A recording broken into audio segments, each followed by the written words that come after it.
Gayaman Solo.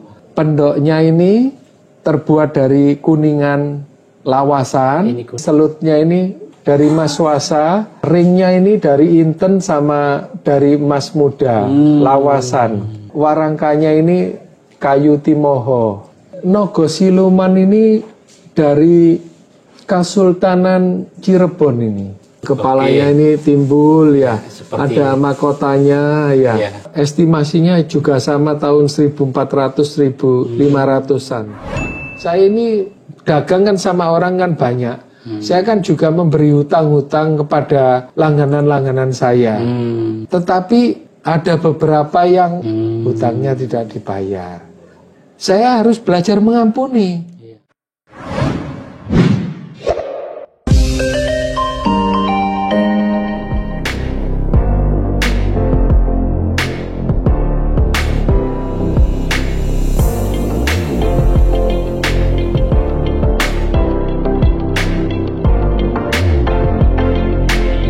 Oke teman-teman sekalian, baru saja kita tunjukkan di season yang pertama adalah keris naga siluman miliknya Pak Mulyono ya. Kerisnya sangat luar biasa. Dan kali ini kita akan melanjutkan season yang berikutnya. Untuk keris yang kedua juga sama, juga naga siluman. Kita berbicara mengenai naga siluman itu, naga itu identik dengan seorang pemimpin. Pemimpin yang baik itu adalah pemimpin yang bisa mengeluarkan kata-kata yang baik, bisa mengontrol pikiran dan hatinya dengan baik. Untuk keris yang kedua naga siluman ini, kalau kita lihat dari warangkanya dahulu ya, ini warangka juga Gayaman Solo. Keris ini sangat istimewa. Pendoknya ini terbuat dari kuningan lawasan. Ini kuningan lawas. Lawasan ya. Ada tatahan cukitan. Cukitan yang sangat halus ini. Ukiran ya, Pak. Ukiran. Ukirannya itu ditata itu kalau zaman kuno bilangnya cukitan. Cukitan ya. Sangat halus.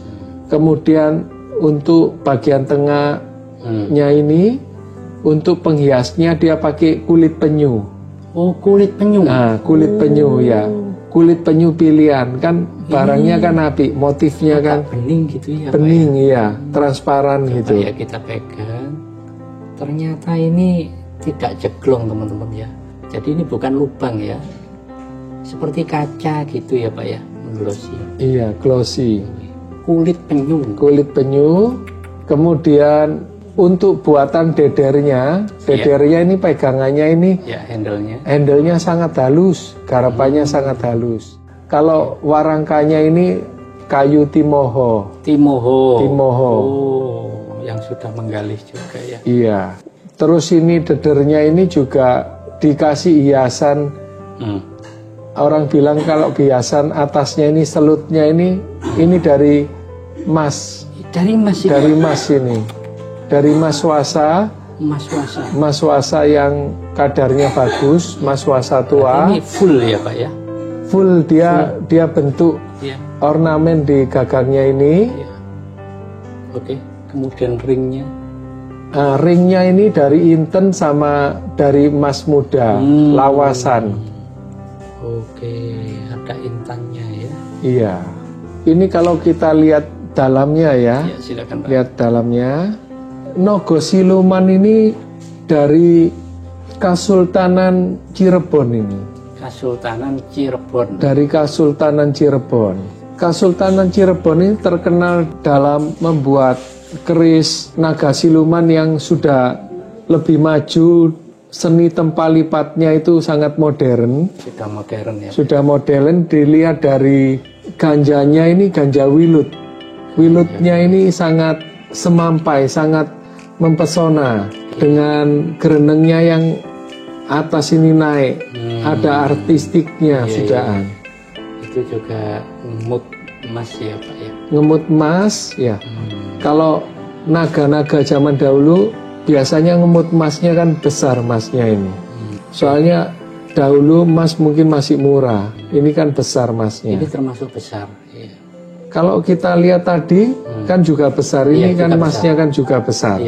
Tempat lipatnya ini sangat rapat. Besinya memang asalnya hitam, meskipun dicuci tetap hitam. Ada pamornya Wahyu Tumurun ini. Kalau melihat naganya yang dari Cirebon ini, bentuk naganya ini sudah ada gandiknya 2 ini.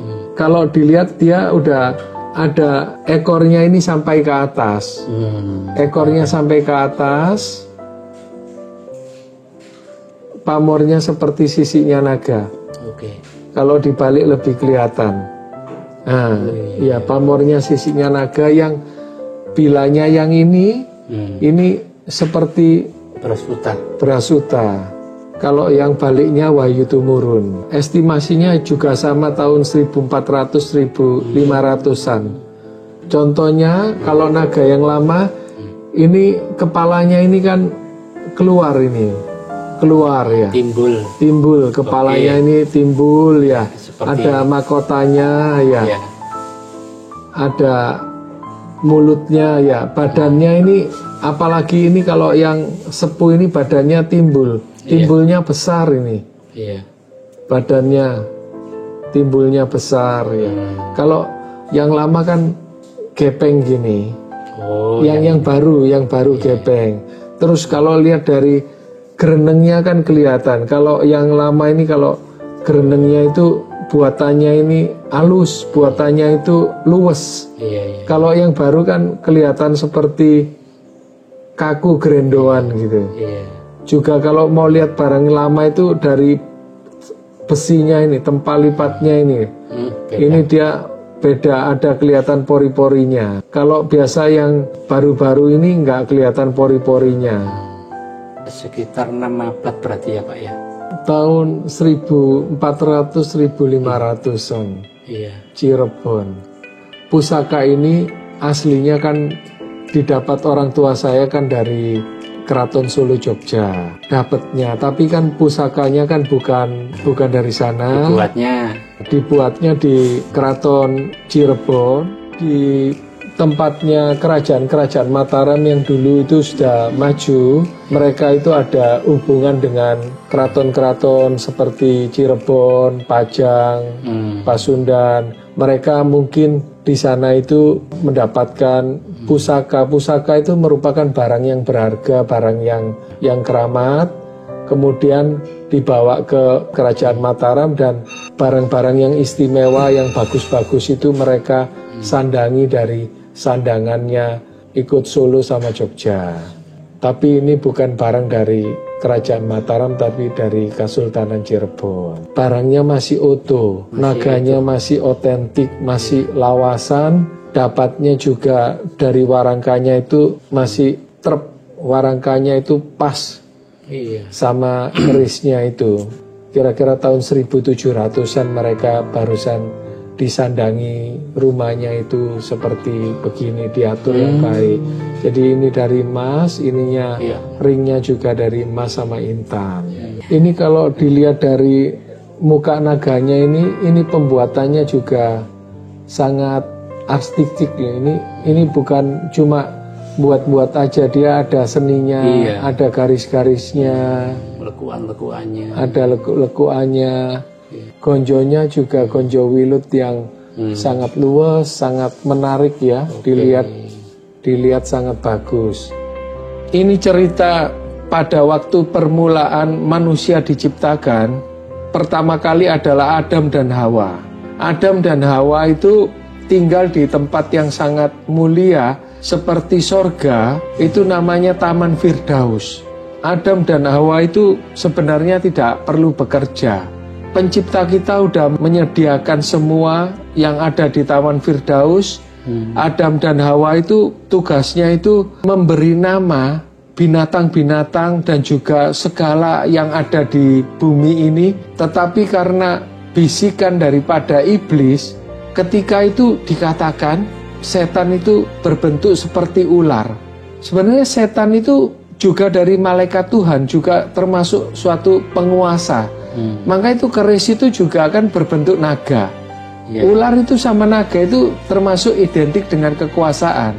Itu di Taman Firdaus itu ada satu tanaman yang bernama pohon kehidupan.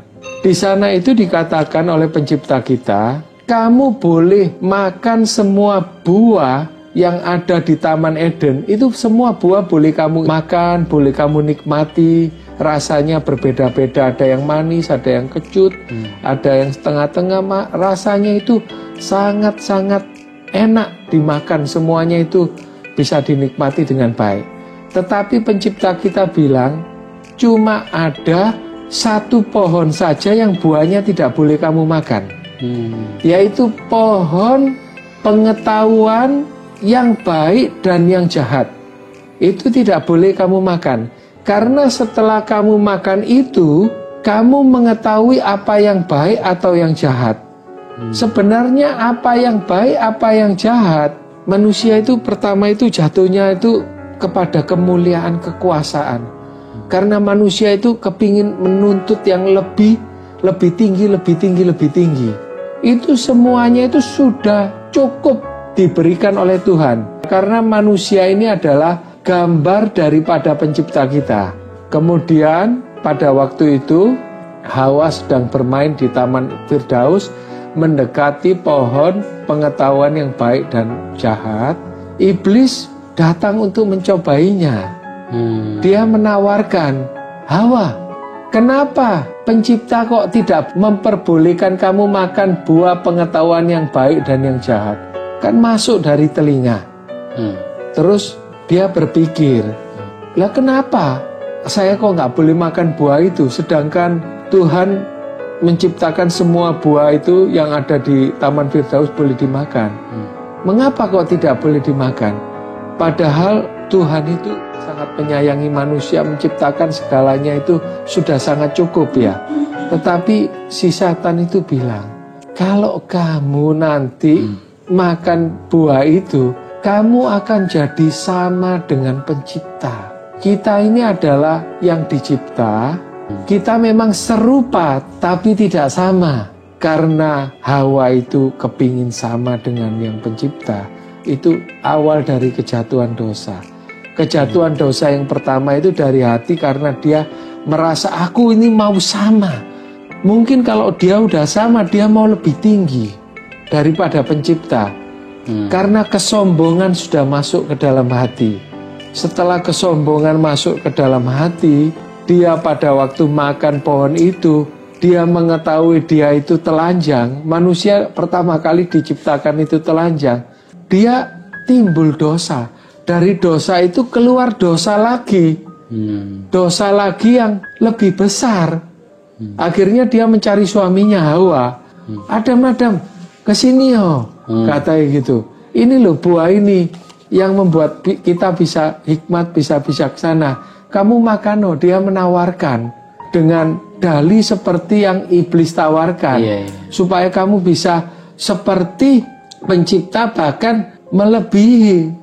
Akhirnya si Adam ikut-ikutan juga makan.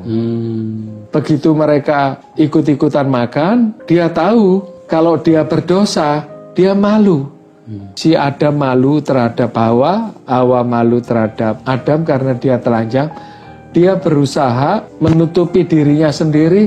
Dia membuat pakaian untuk dia menutupi dia, karena dia tahu kalau dia sudah berdosa. Setelah dia membuat pakaian, kemudian pencipta itu datang ke Taman Firdaus, dipanggil dia.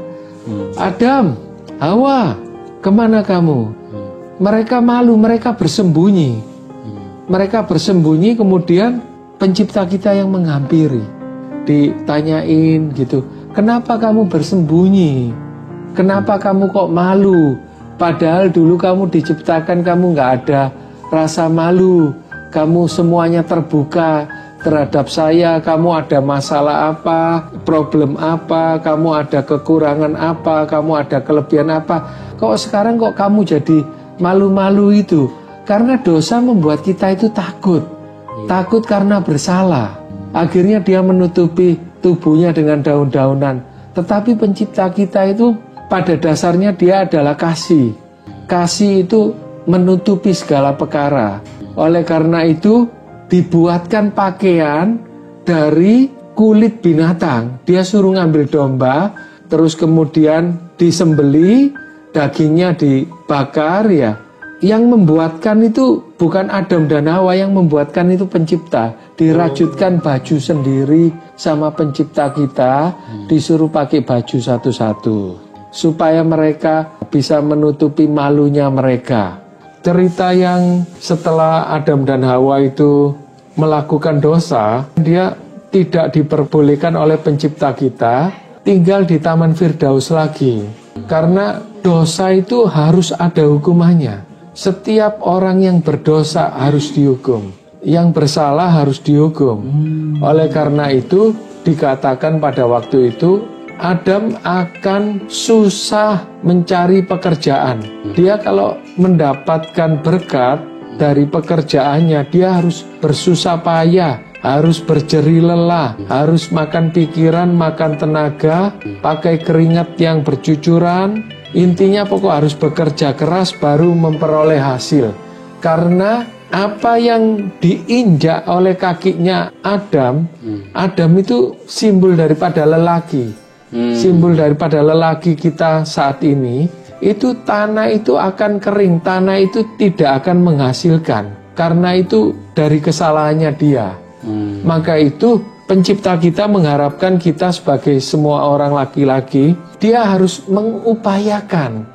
Kalau kerja harus kerja sungguh-sungguh, pakai tenaga, pakai pikiran, pakai hati, pakai kerjasama supaya apa yang dikerjakan itu dapat berbuah. Kalau zaman dahulu itu orang itu bercocok tanam kebanyakan, atau ternak sapi, ternak domba. Nah, itu dia harus mengupayakan. Tanah itu tidak seperti di Taman Firdaus, subur, nggak perlu nanam-nanam, nggak perlu apa-apa, buah-buahan, semua makanan sudah tersedia. Tetapi karena kesalahan, karena dosa, ingin menyamai kesombongan itu seperti Tuhan, dia harus mengupayakan. Maka itu dimanapun, Adam kemanapun dia harus menggemburkan tanah dulu, menanam benih, menunggu, semua ada prosesnya, baru dia memperoleh hasil. Itu hukumannya seperti itu. Jadi semua orang laki-laki tugasnya harus bekerja keras, berusaha mencari nafkah, karena laki-laki sebagai kepala keluarga. Sedangkan Hawa itu simbol daripada orang perempuan. Orang perempuan simbolnya apa? Dia sebagai ibu, dia sebagai yang mengatur anak-anak, merawat anak-anak. Oleh karena itu pada saat orang perempuan itu melahirkan, hukumannya setiap orang perempuan yang melahirkan dia akan mengalami kesakitan. Dia akan berupaya, bertarung, mempertaruhkan nyawanya untuk memperoleh keturunannya.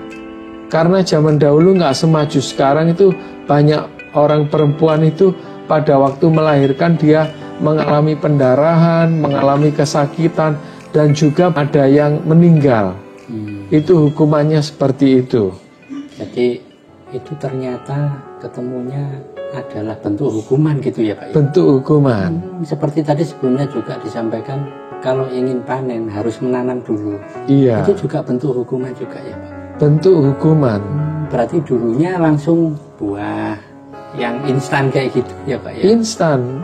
Makan tinggal makan, tidur tinggal tidur, gak perlu bekerja keras. Sudah ditaruh di Taman Firdaus itu tujuannya cuma apa? Menyembah, cuma memuliakanmu, cuma bernyanyi untuk Sang Pencipta.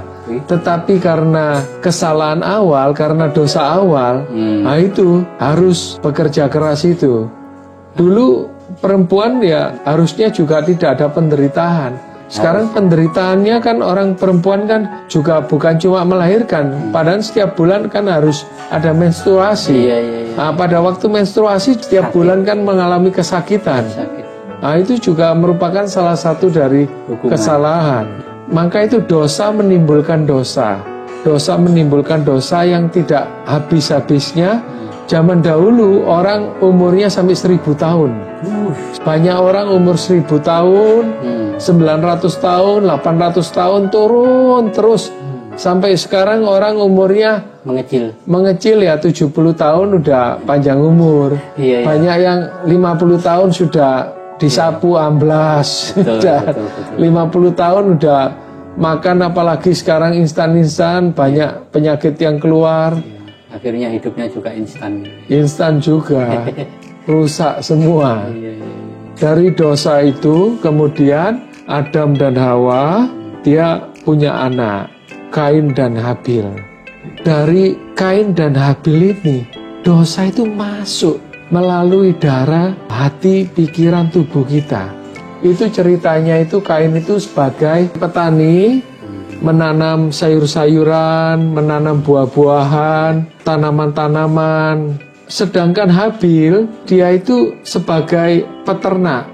Kemudian suatu hari dalam tradisi mereka ada suatu syukuran di mana setiap dari hasil ternak atau dari hasil pertanian itu harus dipersembahkan kepada pencipta kita.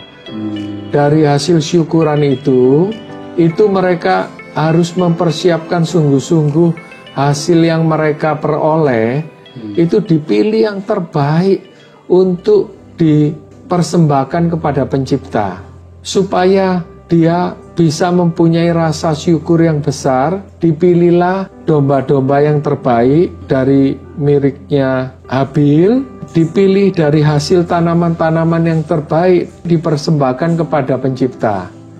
Pada waktu itu, karena pencipta kita adalah Maha Tahu, dia mengetahui hati dan pikiran kita, mengetahui segala tingkah laku kita. Pencipta kita lebih memuliakan persembahan daripada Habil. Karena Habil itu mempersembahkan dengan hati yang sungguh-sungguh. Dia tidak asal-asalan itu. Dia waktu mempersembahkan domba itu diambil dari anak domba yang anaknya yang bungsu, yang terbaik, yang paling sehat, yang pilihan, yang sangat pilihan itu dipersembahkan karena dia tahu dia memperkerjakan peternakannya itu dia diberkati dan ternaknya itu bertambah banyak. Dia berterima kasih, bersyukur kepada pencipta, maka itu dia mempunyai hati yang sungguh mencintai, mengasihi kepada pencipta. Dia mempersembahkan yang terbaik, yang luar biasa, yang pokok saya mau kasih yang terbaik untuk pencipta. Sedangkan Habil, dia mempunyai buah-buah yang baik, dari hasil buah-buahan, sayur-sayurnya juga yang terbaik, tapi dia milihnya itu asal-asalan. Asal-asalan, dia pokok saya ambil buah, mungkin ada yang terbaik, dia nggak milih yang terbaik. Dia milih yang ya serata-rata, pokoknya tak kasih no gitu aja lah. Prioritasnya masih kurang gitu loh. Oh ndak murung tak kasih buah yang tengah-tengah, ya sudah, ndak apa-apa. Ndak tak kasih yang besar-besar, yang tak kasih yang tengah-tengah, ya ndak apa-apa. Sayur-sayuran pun ndak tak kasih ini yang mungkin yang daun-daunnya yang muda-muda itu kan yang paling bagus itu. Dia nggak pilih itu ya, wis pokok diambil-ambil, pokoknya campur baur, pokoknya tak persembahan no gitu loh. Maka itu waktu persembahan itu sama-sama diberikan di depan pencipta. Pencipta kita itu mengindahkan miliknya Habil. Habil, saya tahu kamu mengindahkan saya dengan hasil kamu, dengan pekerjaan kamu. Saya tahu hati kamu itu sungguh-sungguh tulus dengan apa yang kamu perbuat, yang kamu pilih semua itu. Saya tahu kamu memberikan yang paling top lah, paling terbaik. Kadang-kadang kan ada orang kan punya makanan ya. Makanan itu dia belinya itu banyak gitu loh. Dia makan yang enak-enak ya toh. Terus dia lama-lama belinya kebanyakan, dia kan bosen Pak. Yang di kulkas itu wis 2 minggu wis di kulkas ya. Wah ini daripada nggak dimakan Bu, separuh basi apa enggak, panggil dia misalnya temennya atau pegawainya. Ini loh makan ini si api ini dari kulkas ini. Daripada nggak kemakan. Nah maksudnya itu seperti begitu. Jadi dia nggak ngasih makanan yang terbaik. Misalnya dia beli makanan ya karen-karen ya. Dia misalnya makanan itu dia kenyang ya, tapi dia makanan masih baru ya, masih fresh, baru pesen, baru beli, dia kasih ke temannya atau kasih ke pegawainya. Itu namanya dia kasih yang terbaik. Manusia ini kan suka ngasih barang sisa-sisa ya. kelambi-kelambi misalnya yo tuku kakean yo. Oh tak gawe kok sing iki kok gak enak ngono yo. Maksudnya kok rasanya patron nih gak enak. Daripada gak enak yo dikasihkan ke temannya itu masih mending lah yo. Dia misalnya beli baju ya 5 biji ya. Dipilih mungkin sing 1 kedua itu motif-motifnya kan bagus Pak ya. Dipilih wah iki buat aku sendiri sisane iki motifnya jadul-jadul iki. Regane sedok murah tapi merke padha wis tak kena kancaku apa pegaweku. Dikekno sing elekan ngono lho. Jadi enggak terbaik gitu loh. Lah harusnya yang terbaik. Iya, yang terbaik intinya. Lah pada waktu itu dipanggil Tuhan si Kain sama Habil ya. Diindahkanlah persembahannya si Habil. Habil juga dipuji Tuhan juga hatinya senang. Tuhan terima kasih engkau sudah mengajarku kebaikan, ketulusan ya, berkat ya, perlindungan ya, keberhasilan ya. Sedangkan Kain ditegur. Kain, kamu kalau kasih orang belajar kasih yang terbaik. Jangan yang sisa-sisa atau yang nomor 2 apa nomor 3, nomor 4 kamu kasih ke saya. Kamu harus belajar mencintai pencipta, mengasihi, mengagungkan, memuliakan itu yang terbaik. Karena saya menciptakan kamu dengan yang terbaik supaya kamu hidupnya itu menjadi baik. Belajar punya attitude yang baik, pikiran-pikiran yang baik.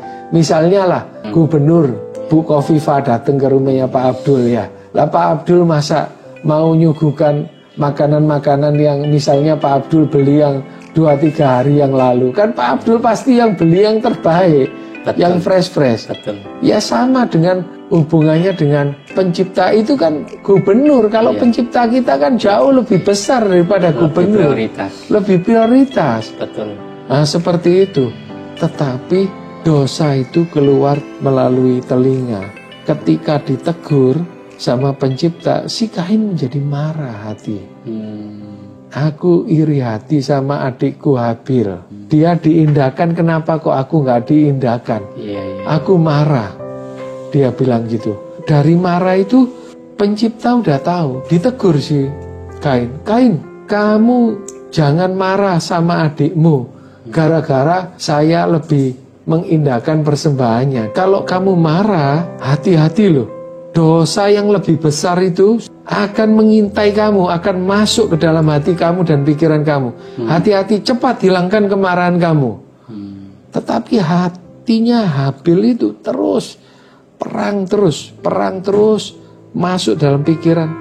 Wah, saya akan bunuh Habil. Pada waktu dia di tempat yang sepi, diam-diam, kepalanya Habil dipukul, gitu langsung mati si Habil. Akhirnya terjadilah dosa pembunuhan itu gara-gara iri hati. Jadi kalau kita nggak bisa mengendalikan pikiran kita, akhirnya dosa itu berkembang terus. Manusia pertama kali sudah berkembang juga. Dosanya berkembang yaitu akhirnya membunuh. Waktu itu darahnya si Habil itu berkata kepada Tuhan, karena manusia dahulu orangnya masih suci-suci, berkata kepada Tuhan, dia minta tuntutan kepada Kain, yaitu akhirnya Kain dari kesalahannya dia tambah susah lagi, dituntut dia kemanapun juga itu tanah yang dia diamin itu akan kering, akan tidak menghasilkan buah, tanaman-tanaman yang ditanamnya juga sulit tumbuh. Jadi dosa itu berkepanjangan, akhirnya sampai sekarang dosa itu tumbuh gitu. Jadi sampai mengakar-ngakar gitu ya. Mengakar-ngakar sampai sekarang itu di pemerintahan Indonesia juga, ini ngomong jujur saja ya. Ya keadaannya lah ya, saya tanya sama Pak Abdul, sampai sekarang ini korupsi dosa apa enggak korupsi ini? Korupsi dosa besar, Pak. Nah itu sekarang itu bisa diberantas apa enggak sekarang? Kita sebagai rakyat masih belum percaya bahwa korupsi bisa diberantas.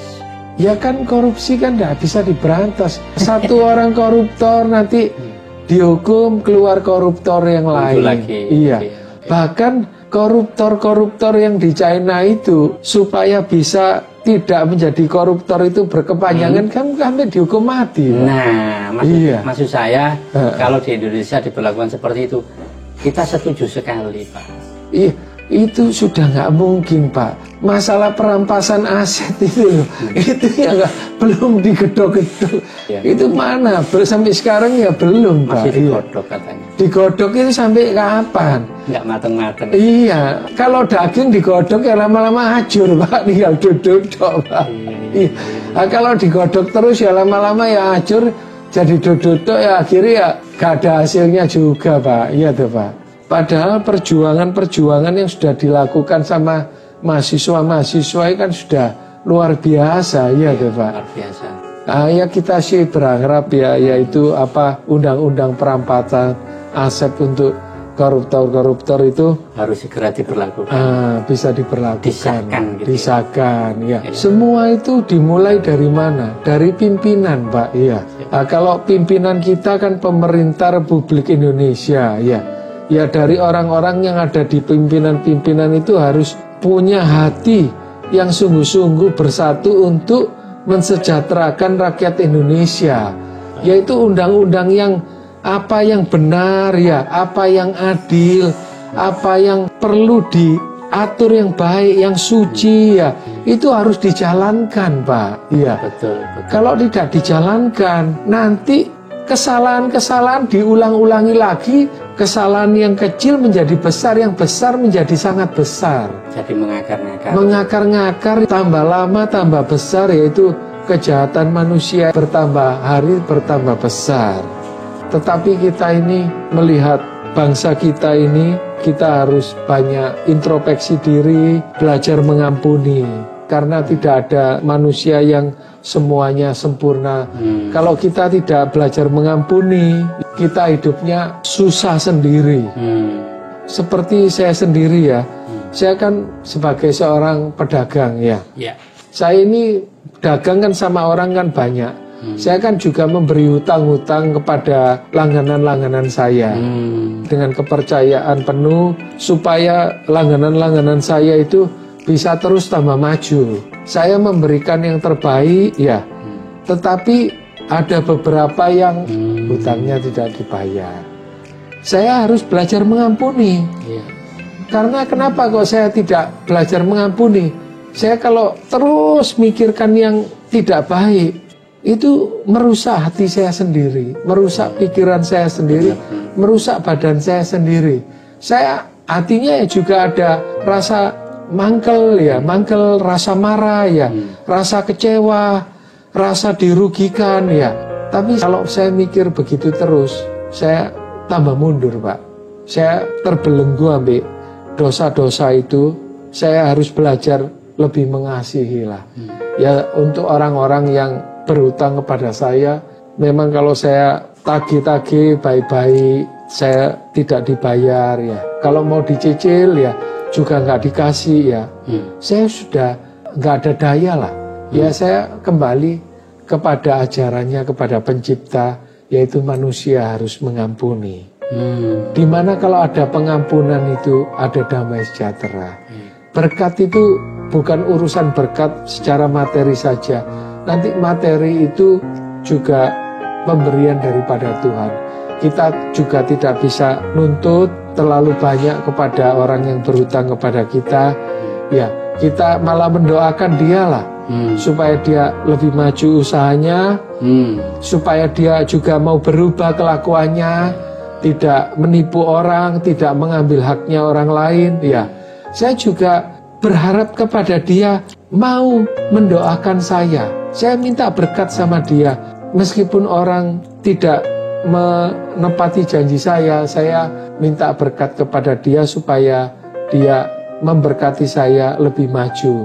Ya sudah, kalau memang kamu ambil hak saya, silakan ambil, tapi kamu jangan marah sama saya. Pernah soalnya saya tagih, dia bilang, kalau nggak tak bayar mau apa? Kamu bisa apa kalau nggak tak bayar? Dia bilang, kamu itu loh barangnya saya ambil, kamu yang saya tolongin, barangmu itu tidak laku, saya yang jual yang laku gitu. Tapi saya tidak berani berkata kepada dia, saya bukan menuntut kalau kamu ambil barang itu kamu harus bayar. Kalau kamu nggak bisa bayar ya barangnya dikembalikan ya saya tidak apa-apa. Tapi dia selalu bilang dia yang benar. Dia selalu mengatakan saya yang salah. Ya saya mengampuni ya. Mudah-mudahan dia bisa mengerti. Saya mau nagih juga nggak dikasih, nyicil nggak dikasih. Ya dia mungkin dalam hatinya dia, oh ya Pak Mulyono, saya minta maaf. Dia mungkin minta maaf dalam hatinya dia sendiri biar usahanya Pak Mulyono tambah maju. Dia sendiri yang bicara. Tapi saya juga mengampuni dia. Ya sudahlah, berkat itu Tuhan yang kasih. Mungkin dia juga ada kesusahan, ya, ada penderitaan, atau dia memang nggak mampu meneruskan pekerjaannya. Dia butuh, dia lebih butuh kesulitan. Ya sudah, nggak apa-apa. Tapi ini real ya Pak ya. Real. Mudah-mudahan ada yang mendengarkan. Mudah-mudahan ini dilihat secara langsung oleh yang bersangkutan gitu ya Pak ya. Iya. Tidak apa-apa. Cuma saya sudah memaafkan, ya sudah, tidak apa-apa. Yang penting semua itu fokusnya itu kepada mengasihi pencipta, mengasihi sesama. Rugi semua kalau kita masukkan dalam hati kita, nggak ada gunanya. Betul. Ya untuk keris yang naga siluman ini, ya merupakan suatu seni yang sangat tinggi. Yaitu kebudayaan daripada estimasi Cirebon, di mana mereka empu-empunya itu sudah bisa menciptakan karya seni yang dimanifestasikan dari legenda-legenda cerita rakyat.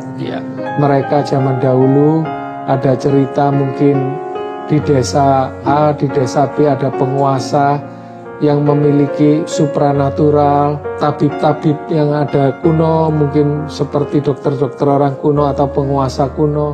Ini saya juga nggak tahu, mungkin juga ada seperti yang dikatakan naga tundung Madiun. Mungkin juga seperti ini. Tapi kalau lihat dari Ganjal Wilutnya, ini barang dari Cirebonan. Iya, Kesultanan Cirebon itu sangat maju. Dia ekspresi dalam membuat kesenian.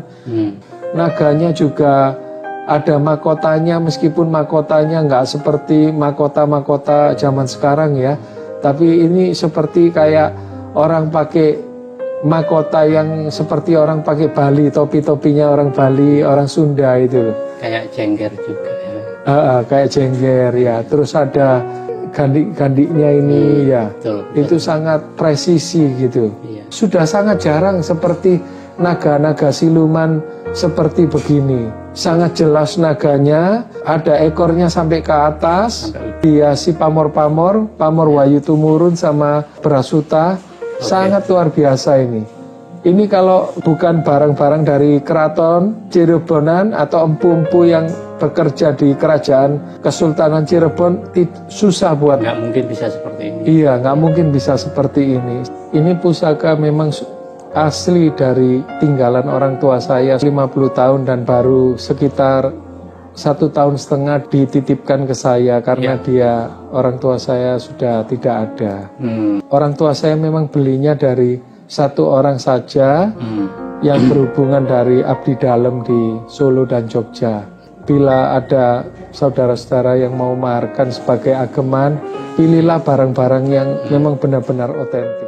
Kalau mengenai sertifikat ya, mungkin yang ada sertifikatnya yang secara tertulis itu saya ada, tapi bukan barang ini. Yang lainnya 2 pusaka yang digandarnya udah tertulis sertifikatnya, itu ditulis sama pangerannya kerajaan, putranya raja Solo atau Jogja. Kalau ini tidak ada, tapi untuk mengetahui keotentikannya saja kita pada waktu orang tua saya beli kan sudah warangkanya ini kan sudah nyandang. Ini dedernya juga, semua kan sudah nyandang bagus.